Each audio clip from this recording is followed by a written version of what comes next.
Okay. So, a little recap from Friday, because I know quite a few people were gone. So we started sequences on Friday. So if you were gone, just a recap of what we did. So sequences are just a list of numbers. So if you were here, remember we did the Kahoot and we did a bunch of practice with that. But sequences is just a list of numbers. So a sequence could be 1, 2, 3, 4, 5. It's a list of numbers that are in some specific order. It could also be like 5, 10, 15, 20. So it's still in order, but there's some sort of pattern to it. So you can guess what comes next based on that pattern. There was 2 types of sequences. What were they? Arithmetic, geometric. Do you remember what the difference was? Arithmetic was, you look like you know the answer. You're adding, and the geometric was multiplying. So 2 different types. One is adding, one is multiplying. Okay. There's lots to keep straight. So remember there's 2 types. Arithmetic, geometric. We're going to break each one into 2 different kinds of equations. So starting today, we're going to do explicit arithmetic. So we're going to ignore geometric till Friday. Okay, so for today, arithmetic, we're only going to be adding, and it's called explicit because it gets you straight to the point. So if I ask you what is the 100th term, you can use this formula to tell me that 100th term. You don't have to list out 100 different numbers to get it. So it's going to get you straight to the number you want. All right, so let's jump into the next. So here we go. A sequence, so this is an arithmetic sequence, and it is arithmetic because it's adding, and it is a sequence in which the difference between consecutive, what does it mean by consecutive? Yeah, it means keep going.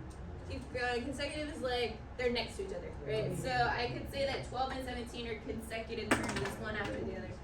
And the difference between those terms is constant. Yes, you're already ahead of me. Okay, it's constant. What do I mean by constant? It's always going to be adding the same thing each time. So if it's plus 5 the first time, it's plus 5 the next time. It's not going to all of a sudden change. It's going to stay 5 every time. So what does constant mean? Constant? What does constant mean? It's like it keeps going up by the same number. Thank you. Right? It's going up the same each time. Perfect. Alright, so under the arrows, I like to list what that constant is that it's adding by. So on this one, what's it adding by? 5. So maybe you want to write these plus 5s. Since it's constant, these should all be 5s, right? They should do the same next time. Alright, and then from Friday, what did we call that number? 5 was the common difference. So you can go ahead and fill that in. Common difference is 5. Common difference is whatever that number is that it's adding by each time. Alright? Okay. And then don't overthink this next one. The first term is 12. Okay? So whatever the first one is in the list that they gave you is the first term. So if you want to write, this would be term 1. 17 would be term 2. Term 3, term 4, term 5. Right? So each term is going to have a term number starting with 1, 2, 3, and so on. And those are all going to be whole numbers. You're not going to have any decimals or anything like that. Okay, and then this is where the new kind of like weird way of naming things comes in. T of n is the n term. Okay, kind of weird. I know we haven't used that yet. But it's kind of like when we did functions, like f of x. This is t of n. Okay, and the n term. So t of 1 would be the first term. T of 5 would be the 5th term. So that n is whatever number term it is. Kind of? Alright, so again, I told you there's going to be 2 different kinds of equations. We're focusing on explicit today. So we'll come back and fill in the recursive tomorrow, but we're going to fill in the explicit today.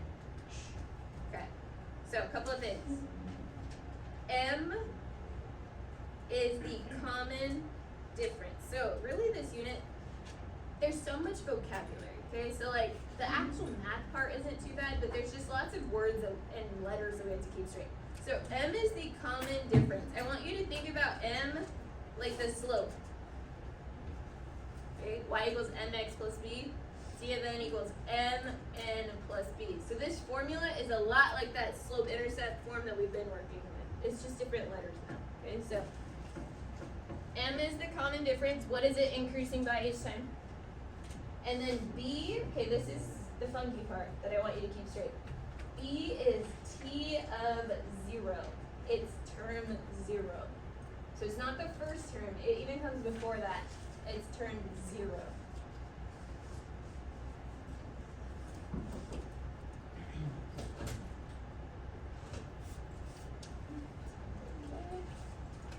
Alright, and this is the part that is really going to help you with the word problems, guys. So I really want to emphasize this. Okay, T of n, this on the left. T of n is the actual term. These are the numbers in the list. So for example, 12 could be T of n. 17 could be T of n. 27 could be T of n. These are the actual numbers that show up in the list. So I see that T and I think term. Okay, N is the number. So the 25th term. So N is 25. So these numbers don't actually show up in the list. They're what place it is in the list. So N is the number, the term number. So if it tells you to find the 100th term, you're going to put that 100 in the N spot. So T is the term, N is the number.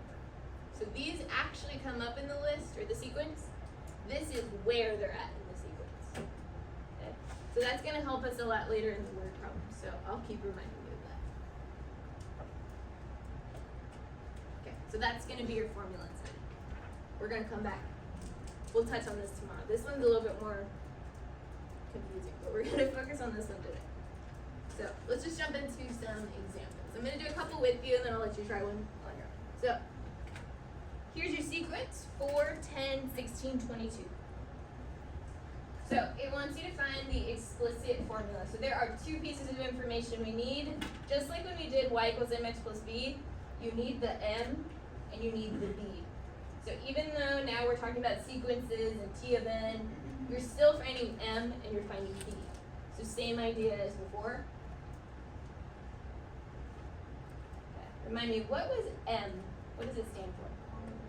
Common difference, and it is 6, right? It's how much you're adding each time. Okay, so common difference is 6. And is it a positive 6 or a negative 6? Positive, because it's getting bigger, right? If it was going down, then we would use that negative. Alright, so plus 6. And then the other part we need is B. What did B stand for? T of 0. T of 0, so term 0. Okay, remind me though. Sorry, I don't know why I won't. 4. Is 4 term 0? What is 4? Term 1. And this would be term 2 and 3. So how would I find term 0? Subtract. You have to go the other way. So you're going to go backwards. We're going to do minus 6. So what is term 0? Negative 2.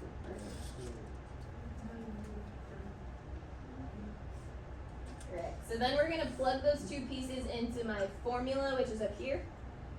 So it's going to look something like this. T of n equals, what was m? 6. Then n, then plus b, and b was minus 2. So my explicit formula would be T of n equals 6n minus 2. Okay, and now that we know this formula, you can predict any term in the sequence. So I could ask you, what's the 1,000th term? And you can figure it out. You don't have to list out 1,000 numbers. You have this formula that's going to get you exactly where you want to go. So if I want to find the 25th term, you're finding T of 25. So essentially, just like function, this is the number you're going to plug in. So where is the 25 going to go? In the n. So to find T of 25, we're going to do 6 times 25 minus. And then it's just multiplication, right? So 6 times 25 is 150. Minus 2, 140. So if you kept following this pattern and kept going and adding 6, adding 6, adding 6, the 25th number in that list would be 148. So this is your T of n. N was 25, T of n is 148. So a lot like slope and functions and things we've done before, it's just a new way that we're writing it. Okay, so like I said, we're gonna come back to recursive, we're gonna come back to graphing, so now we're gonna go to the second page. I'm gonna do this guy with you, and then I'll have you try this one. Okay, so, okay, more explicit. So, here's my sequence, -2, 7, 16, 25, and 32. Okay, so part A wants me to find the next 3 terms. How am I gonna do that? Plus 9. So figure out what it's adding by, and what did you say? It's plus 9. Okay, what if I really can't tell -2 to 7? Okay, maybe I'm really not a fan of negative numbers. Look at the next ones, because remember we said that it's constant. So whatever it is between the first 2 is the same between the second 2, and between the 30 ones, right? So you don't have to, if there's negatives and you don't like that, move on to a pair that's a little bit easier to work with. So 7 to 16, okay, that's plus 9. Okay, so you don't have to use the first 2. It's constant, so you can use whichever 2. Alright, so if I want to find the next one, I would start at 34 and I would add 9. So what would come next? 43, and then 52, and then perfect. And that's not the end of the list, right? It keeps going forever, but this is just the next one. Alright. Now explicit. Can you wait till we finish this one? Yeah. Alright. So for explicit, we need 2 things. What are they? M and B. Where M is the common difference. And what is the common difference? 9. Positive or negative? Perfect. And then B is T of 0. And to find T of 0, we gotta minus. We gotta work backwards. So this is negative 11. Term 1 was -2, so going back, we would get -1. Okay, so formula.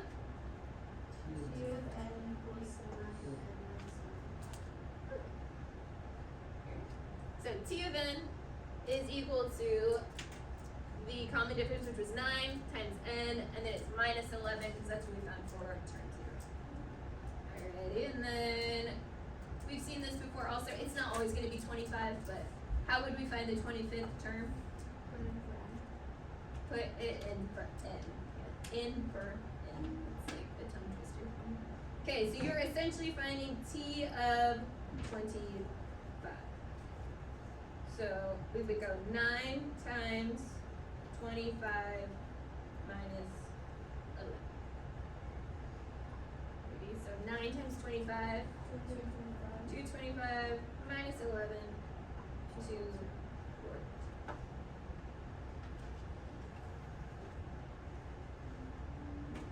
Okay, because this is, they gave you the term number and you want to find the term. This is the number that would show up in the list. 25 is not in the list. This is in the list. Okay, now this one we haven't seen yet. Is 304 a term in the sequence? And how do you know? Okay. So I had somebody earlier, they actually listed out all the numbers to see if 304 would show up. Okay, yeah, you could. That's probably not the most time efficient, right? I probably don't want to actually keep listing out the numbers till I get to 304. Okay, so we're going to use our formula. Okay, we didn't write this formula for no reason, we're actually going to use it. Okay, let me ask you, 304, is this a term in the sequence or a term number? Term. I don't want to find the 304th term, right? I want to figure out, is 304 a number in the list? So does 304 go in T of n or n? T of n. Because I want to figure out, is this a number in the list? So I'm going to go 304 equals my formula, which was, what did we say? 9n minus 11. Okay. Now, any guesses of what we're going to do now? We're going to add 11, solve solve the two-step equation. So add 11. So 315 equals 9n. What do I do after that? Divide by 9. So n equals. Okay. So here we go. So yes, we did that. So yes, it's a term in the sequence. Okay, how would we figure out if it's not? If it's a natural number, not a decimal. Yes. So if it's a whole number, 35 is a whole number, right? You should all be shaking your head yes here. If it's a whole number, it's in the list because this would be a term number. 35, it could be the 35th term. But what if I got like 35.9?